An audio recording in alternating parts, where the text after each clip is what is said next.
Hello, it's me, French Ted, and we are here for episode number 43, I want to say. So I'm going to stick with it, 43. And it is our Dynamite and Collision after our TV special Winter is Coming, which was slightly lackluster at the start, but then, oh boy, did it finish big. We had 3 excellent matches back to back, and a new AEW World Heavyweight Champion in Jay White. And CM Punk and the rest of Bullet Club Gold came out post-match, and not gonna lie, a part of me was thinking, oh no, what's CM Punk gonna do? But all he did was raise Jay White's hand. They celebrated together, so it seems like CM Punk is definitely BC Gold for life. And we are here in Dynamite. I'm sure we're going to see Jay White at some point in this episode celebrating his double championship, and to be honest, celebrating Bullet Club Gold, because they currently have the World Heavyweight title, the Women's World title, the International title, and the World Trios. So they could be collecting all the belts. But we are going to have to, watch the episode and find out if that is true. So here we are with Dynamite. And speaking of Bullet Club Gold, in the pre-show, Bullet Club Gold's own Chris Bay, 1/3 of the Trios champions, is in action where he defeats TJP in 11:53. That rhymed. With the Art of Finesse. A 61 rating, Chris Bay with a 65. He's slowly getting better, which is good, because we want that to happen. And TJP with a 52. I mean, TJP is just a throwaway guy now. I think when we come to revamp the rosters again at some point, which probably isn't going to be for a while, I think he could be someone that I either send down to Ring of Honor or just let go, because I've got nothing for him, and his numbers, aren't really worth paying for, I guess. But yeah, that's the first pre-show match. I think we've got 2 pre-show matches, maybe. But in the next one, we've got Azure Revolution with a non-existent crowd heat. I've never seen that wording before. They defeat Charlie Evans and Trish Adora in 8:34 when Risa Serra pins Trish Adora with the diving double knee drop. Looking at the numbers, Trish was the best performing, with Maya Yukihi just behind at 53, Charlie Evans with a 49, and the one that got the pin, Risa, is at the bottom of the list in terms of performance, a 55 overall. Now, I think this is the final pre-show match. I'm correct. This is the final pre-show segment.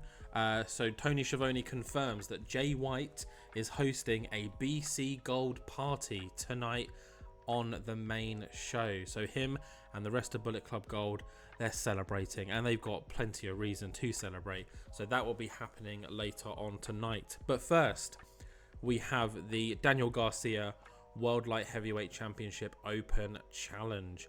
Who is going to answer it? We don't. I lied. We actually have tag team action, and in a bout that had great wrestling and a decent reaction from the crowd, Aussie Open get the win over the Young Bucks in 23:46 when Kyle Fletcher pins Matt Jackson. An 82 rated match. That's really good. Aussie Open just going from strength to strength to strength, and they are building quite the collection of wins as of late, and a huge win over the Young Bucks.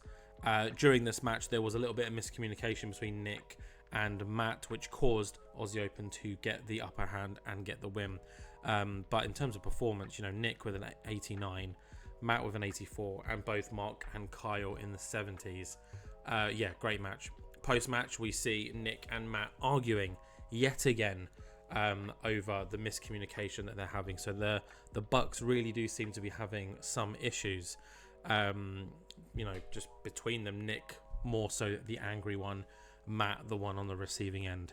But yeah, great opening segment. Now I believe it's Daniel Garcia's open challenge. It is, and Garcia comes out and says, I'm a little bit tired from Monday, so no open challenge today. When suddenly we hear Bryan Danielson's music. He comes out and he says, Daniel, I'm a little bit disappointed. I've got myself in my ring gear and I was ready to step up and challenge you. I've heard and seen so many great things from you, Daniel, over the last 6 months that I wanted to take the opportunity to experience it for myself. And Daniel just says, well, sorry, Brian, not tonight. Maybe next time. And Brian goes, okay, next time. Next week, on the main event of Dynamite, it'll be me against you for that World Light Heavyweight Championship. I'll see you there. And Daniel's kind of like, oh shit, okay. And Brian, just kind of laps up the great crowd reaction and then pisses off backstage, leaving Garcia in the ring to be like, oh crap, I have to face Bryan Danielson next week. And that will be the final Dynamite of the year. So what a main event we've now got booked. Daniel Garcia defending his title against Bryan Danielson in the final Dynamite of the year. Following this 89 rated segment, we have got some singles action. It is Hikaru Shida facing off against Jordan Grace. Hikaru Shida is back and she gets the win. Of course she does, with the full metal muffler. Shida with a 73 and Grace with a 59. Pretty decent 72 rated match. I will take that. Those are the numbers that we want to see from our women's division. And Hikaru Shida has been just excellent throughout this whole series. So great match. Cannot complain. And then in this next segment, if you remember from Winter is Coming, the announcement was made that if Will Ospreay did not appear at Dynamite, he would have to forcibly, if that's a word, vacate his title. But he's here. He got a last minute flight. He's apologizing to the crowd. He comes out and says, I'm really sorry, guys. New Japan is kind of where I made my name, so I owe a lot to them. I'm very loyal to New Japan, but I do love AEW. I love you guys. I love the FTW World title. I want to be a defending champion, but sometimes things get in the way that take priority. Of which Taz on commentary, pulls his headset off. He's furious because this is his title that's being disrespected. Well, technically it's Christian's title. He still does own it, but Taz created the FTW World title, and he rips off his headset, grabs a mic and says, Will, cut the crap. This is bullshit. He said, if you're a champion for a promotion, you show up for that promotion. Doesn't matter what else is going on. You turn up, you do your work, and then you go somewhere else. And if I'm being honest with you, Will, I think you're disrespecting the FTW World title, and I think you're disrespecting the AEW and wrestling as a whole. And I don't think you should be the FTW champion anymore. And then Will goes, oh really? Well, who's going to step up? And Taz says, I've actually planned this, Will, so I'm quite glad that you said that. I've spoken to Tony Khan and Nigel McGuinness, and they have agreed for a one night only deal. My son, Hook, is available on Dynamite, and he is here to challenge you for the FTW World Championship, of which Will Ospreay, of course, agrees to. So up next, it's Will Ospreay facing Hook for the FTW World Championship. Oh, this should be a good one. 81. Thought we were better than that, not gonna lie. But in a bout that had superb wrestling, apparently, and a very decent reaction from the crowd, Hook gets the win. The FTW World title is home. It is back with Taz and Hook. And he wins by submission with the red rum. Of course he does. That's how he wins all of his matches. And in an even more shocking stat, Hook outperforms Will Ospreay. Will with an 88 and Hook with an 89. 81 rated overall. The match suffered because there was not enough selling. Hook's not the best at selling, and Will Ospreay never wants to look weak, so that kind of makes sense. But they've got great chemistry, so woo! New champion, everyone. Hook is the FTW World title champion, and he takes that title back to Collision. Remember, this is just a one-night deal over in Dynamite. Him and his father, Taz, celebrate the titles back home. And what's even funnier is Christian Cage is not on Collision, so his obsession with the FTW World title is kind of gone now because it's over on Collision. There's nothing he can do unless something happens at an event. And we haven't got one of those until, February? So, yeah. Sorry, Christian. But yeah, great match. And funnily enough, this is our last match of the show. So we only had 3 matches on the main card. That's because Jay White booked out a lot of time at the end of the show because he wants the party to go on forever. And, we can't say no to our new World Heavyweight Champion. So you've got that to look forward to in you could call it the main event of the show. But we do head backstage now, where Renee interviews Bryan Danielson, just as Bryan. Super exciting. We're going to get you versus Daniel Garcia next week. Tell me, why are you challenging Daniel Garcia?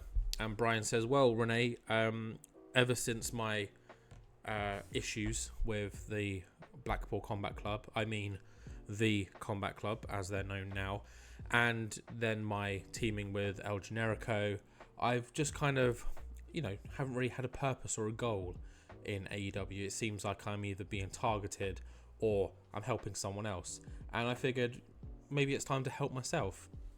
And look, I'm part of the weight category for the World Light Heavyweight Championship. I wasn't included in the tournament for some reason. And I just figured, why not? It's an open challenge. Anyone can go for it. So I'm going to go for it and I'm going to win. Daniel's been a great champion, a really great talent. He's the future of this company. But right now, Bryan Danielson is going to be walking away as AEW World Light Heavyweight Champion next week at Dynamite. And he walks off and Renee's like, well, there you have it. Daniel Garcia, Bryan Danielson next week at Dynamite. Very exciting. And that got a 92. Oh. And now we head to the Bullet Club Gold Party, hosted by your new AEW World Heavyweight Champion, the Switchblade, Jay White. And they're all here. Jay White, CM Punk, AJ Mendez, Keith Lee, Chris Bay, Juice Robinson, Saraya, Kenta, the entirety of Bullet Club Gold. Remember when it was just Jay White and Juice? Oh, it feels like an eternity ago. But they're all here and they're having a party. There's bubbly everywhere. There's gold confetti. They're all hitting the bang bang cymbals. There's music playing. Everyone's, taking turns lifting the title up, even though it's not theirs. They're celebrating. Jay White cuts the music and he just says to the rest of Bullet Club Gold, he says, I couldn't have done this without your guys' support. We've built one of the strongest units in professional wrestling history. We are formidable. We are scary. Kenta, fantastic addition to Bullet Club Gold. Well done, Punk. We're running the women's division. We're running the trios division. We're running the men's division. The only thing left is maybe the tag division. So Golden Lovers, watch out. Thanks for the help, though. Yeah, we are living life to the fullest, and I couldn't ask for a better team in any way, shape, or form. But I want to offer my thanks to one person in particular. Let's move on. And that is you, CM Punk. We had our issues. We had a lot of issues when I first joined AEW. I targeted you, but I targeted you for good reason. It's because you're an icon. You're one of my heroes. And even though the methods were twisted, I got you into Bullet Club and you haven't looked back. You've fitted in perfectly. You've helped me win matches. You've helped the group grow. You've helped us improve. And while I was chasing the AEW World Heavyweight Championship, you took over and you did a fantastic job. So I want to thank you for temporarily taking over Bullet Club Gold, but it's back in the Switchblade's hands now. And Jay White offers his hand out to CM Punk, who takes hold of his hand and they shake hands, and the crowd are like, hey, look at these two amazing athletes shaking hands. There's always been a bit of tension between these two, but it really seems like they're on the same page now. And just as Jay White goes to pull away from the handshake, CM Punk's grip tightens, and White's kind of like, hey, you can let go now, Punk. You can let go. And Punk's smile kind of turns into like a really intense, crazy-eyed stare. And Jay White now is like, get the fuck off my hand. Like, he's yanking away. And from behind, Kenta knee strike in the back of Jay White's head. And Chris Bay starts pummeling on Jay White. CM Punk lets go. Kenta then grabs Juice Robinson, knocks him down, kicks him out of the ring. Keith Lee's just like, what the fuck is happening? AJ's laughing her head off. Saraya's just, quietly got out of the ring. She doesn't want to get a neck injury again. Punk is being teamed up 3-on-1. No, not Punk. Jay White is being teamed up 3-on-1. Punk, Bay, Kenta all beating down Jay White, and CM Punk picks him up, go to sleep. He then picks him back up. Chris Bay hits the Art of Finesse, picks him back up. Kenta hits his own go to sleep, and then they both pick him up, double knee to the face. Jay White is out cold in the middle of the ring, his nose covered in blood and bleeding. There's confetti all around him. It's a very bizarre moment. The crowd are silent and in awe, and CM Punk just picks up the microphone that was in Jay White's hand, leans down, crouches down over Jay White's body, and just says, "We've been talking, Jay, and I think a permanent change in management is needed." And he just drops the mic on Jay White and stands tall. Him, Bay, Kenta, AJ Mendez, Saraya's back in the ring. Keith Lee's slightly off to the side, a little bit bemused about what's happening. Juice Robinson's out on the side, halfway up the ramp, shocked. Juice can't believe what's happening. And that is how we end our show. CM Punk has turned, most of Bullet Club has turned on Jay White. And it seems like new management is indeed in place in Bullet Club Gold. Let's end the show and see how we did. An 87 rated show. Oh, amazing. I honestly couldn't have gone better, let's be honest. Yeah, great numbers across the board. Great matches across the board. This was a really solid card. Super great opening match between Aussie Open and the Bucks, causing more and more tension between Nick and Matt. I mean, where that's going, brace yourselves. Garcia and Bryan has been announced for next week. That's going to be one hell of a match. That's a dream match if I've ever seen one. Hikaru Shida and Jordan Grace doing wonders for the women's division with that match. And Hook bringing the FTW World title home. And who can forget, because it's just happened, CM Punk, Chris Bay, Kenta, AJ Mendez, Saraya, and maybe Keith Lee turning on Jay White and Juice Robinson. Effectively, you would imagine, kicking them out of Bullet Club Gold. Whew. I can't wait to see what happens next. But that is the end of Dynamite. I'm going to finish the show and head over to Collision, where plenty more interesting things happen. I'll see you guys over there. Okay, and here we are for AEW Collision, and we have got one hell of a card ahead of us. I mean, it's alright. It probably won't be as good as Dynamite's, because, you know, that ending though, but we'll do our best. And we start in the pre-show with more non-existent crowd here. I guess I have seen it before. Miu Yamashita defeats Emi Sakura in 1741 with the Crash Rabbit Heat. This was a technical masterclass match just to kind of see what happens. And Miu gets the win, which is great. She's going to be a future star. I'm calling it now. 57 rate performance from her, a 41 from Emi Sakura, and a 55 overall. And then our final pre-show match is Lio Rush taking on Darius Martin, a former Trios World Champion. In a 70 rated match, Lio gets the win with the Dragon's Call. Lio with a 68 and Darius with a 61. Nice. Pre-show's out the way. Let's head straight into the main show.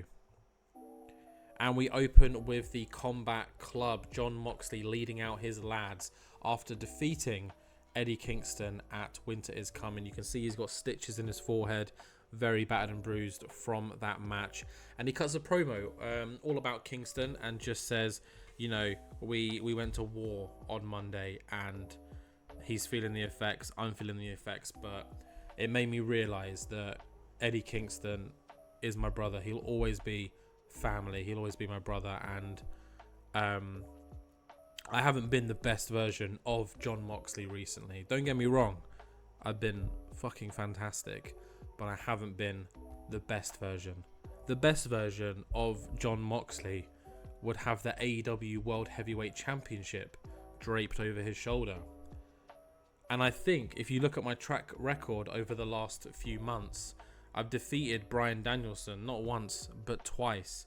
I've overcome Eddie Kingston's army and Eddie Kingston himself, and pretty much destroyed anyone else in the Combat Club's way. So I think if anyone deserves to be at the top of the card holding the AEW World Heavyweight Championship, it's got to be me, Jon Moxley. And the crowd seem to be into it, which is good news. But Nigel McGuinness, good old Nigel, has something to say. He goes, hold on, Jon Moxley. Yes, I will admit your track record is incredibly impressive. There is no doubt about it that you are one of the best wrestlers, one of the top stars in All Elite Wrestling. But I just want to make you aware that Hangman Adam Page does have his rematch clause, so he will be entitled to that before anyone else gets a sniff at Jay White. But rest assured, Moxley, you are definitely one of those men in contention. And that's kind of how he leaves it. And Moxley's kind of like, okay, fair enough. Hangman Page can have his opportunity, but, you know, I'm sniffing and I'm ready. So, yeah, very excited. Moxley now wants the big one. So, there's gonna be a queue. I mean, I would assume that CM Punk is also sniffing for that world title. Who knows if Pac is still interested? There's a host of names that could go for Jay White. Jay White seems to have a big old target on the middle of his back, and Punk was the first to strike, I guess.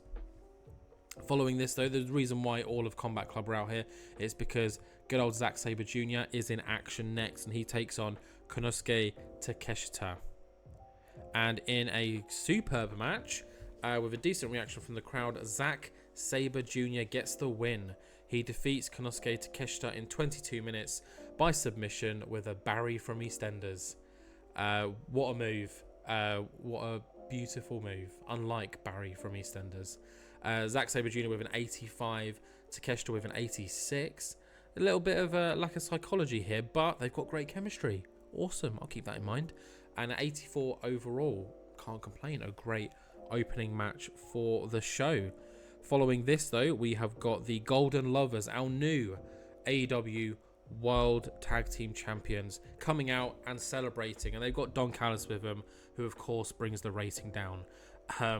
But yeah, they're celebrating. They're saying they did it. They've got the belts. Kenny talks about how happy he is that Kota Ibushi is here full-time in AEW, as are all of us. Kenny, we love Kota Ibushi. We want to see him week in, week out. Look at that beautiful Japanese man. Oh, look at those abs. You want to lick them, didn't you? But, you know, that aside, I'm sure Kenny licks them from time to time. They're celebrating, you know, maybe a bit too much. And, of course, I'm sure you can all guess what's going to happen. The Lucha Brothers are here. They come out. And Pentagon is on the mic because apparently he can speak fluent English. I'm not going to lie, I've never once heard the man speak English in his life. But he can, and he grabs the mic and says, we have our rematch, and it's happening tonight. So get ready. The main event tonight is a rematch.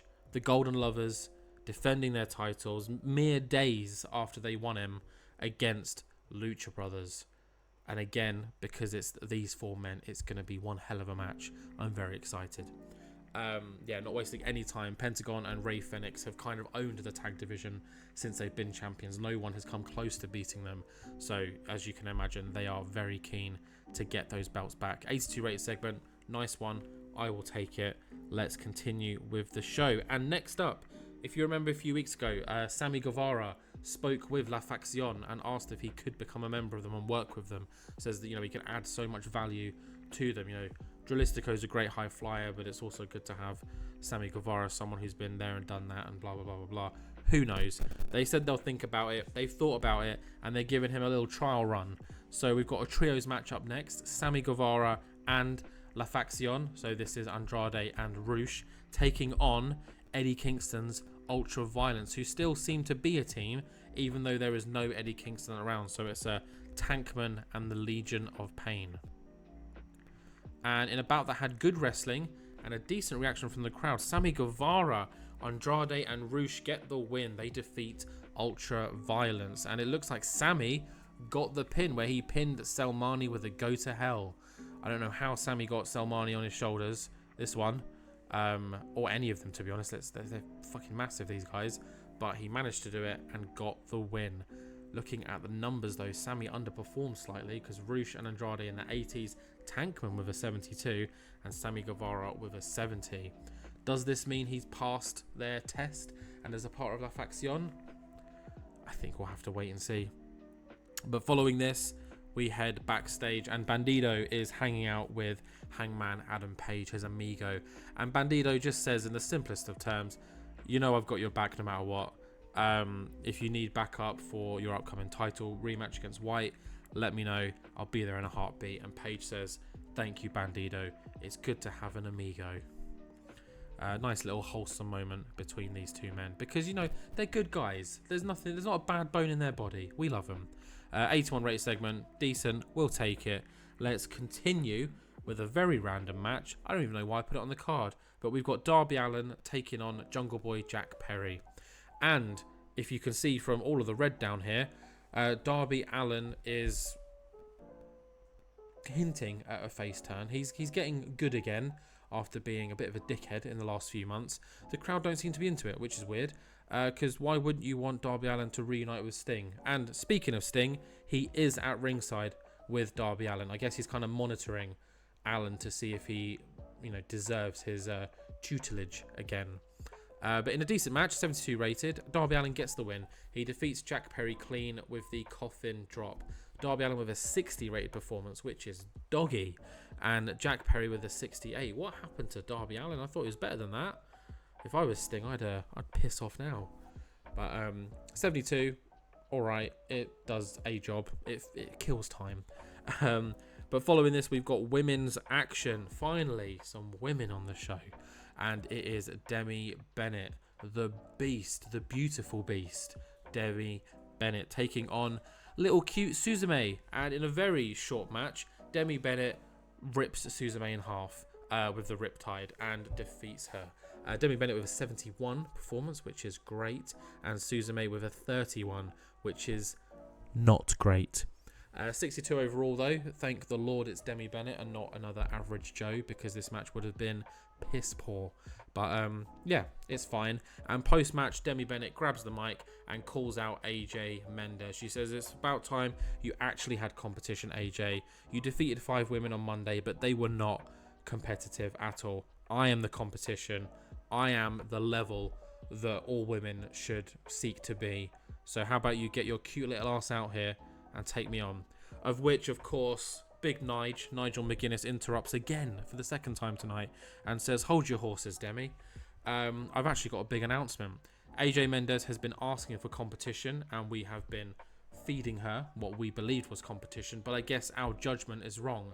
So the only way to find out who is deserving of an AEW Women's World Championship is in a tournament. That's right, starting in the new year, we will hold a company-wide AEW Women's Tournament, and the winner will face AJ Mendez at our next pay-per-view event, AEW Blood and Guts, which should happen end of January, early Feb. Haven't decided yet. So Demi Bennett is, you know, she's rubbing her hands, she's licking her fingers and all of that. She's getting ready, she's excited because she knows that no one can beat her, or she believes that no one can beat her. So it's only a matter of time before Demi Bennett believes that she'll get her hands on AJ Mendez. So yeah, big announcement. Women's tournament kicking off the first week of January. So not long to wait, and it should be a good one. But this is it. This now takes us to our main event, the rematch of probably one of the best series of matches we've had on this series. The Golden Lovers defending their newly crowned AEW World Championship titles against the former champions, the formidable Lucha Brothers, who have been on a tear for the longest time ever. Who's your money on? Let's find out now. A 93 rated match. Of course it was going to be amazing. In a bout that had superb wrestling and a decent reaction from the crowd, the Golden Lovers get the win in 16 minutes. That's pretty short. When Kota Ibushi pins Rey Fenix with their Kamegoi. The Golden Lovers have made their first defense of the AEW World Tag Team titles. And is this the end of our Golden Lovers Lucha Brothers back and forth? I hope not, because, you know, they're just printing high scores for me right now. Kota with a 75, Kenny and Ray both with a 91, and Pentagon with an 86. Green all round. I mean, you know it's a good match when the commentary are the low point. Let's just look at the numbers here. I'm guessing Kota's got his negatives for declining physical ability. Yes, and segment rating was penalised because of Paul White's announcing. Or maybe you should get off the commentary desk, Paul White. But yeah, 93, that's how we end our show. An amazing, amazing show. Amazing match. And let's see how we did. An 89. Oh, just, you know, best booker in the world I am.